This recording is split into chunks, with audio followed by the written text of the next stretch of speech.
Ətrafınıza baxın, görəcəksən sənin əsəbləşdiyin şeyə başqaları əsəbləşmir. Demək bu qəzəb sənlə bağlı bir şeydir. Bu nəsə sənin içində olan bir şeydir. Sən o hadisəni başqasına danışa bilərsən. O qulaq asar deyər ki, "Vallahi bu boyda belə qəzəblənəcək bir şey deyilmiş. Necə belə hirslənmisən?" Bu da bir mesaj verir də ki, bu nədirsə sənin içinlə bağlı bir şeydir.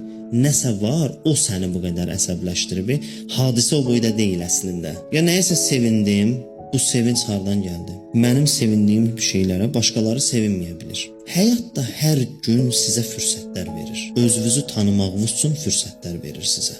Hadisələr hər biri fürsətdir. Mən o hadisələrlə özümü tanıya bilərəm. Niyə deyir ictimai varlıqsan? Çünki cəmiyyətin içində olduqca, o hadisələr yaşandıqca sən özünü tanıya bilərsən. Bu bir gündə üzə çıxmaz.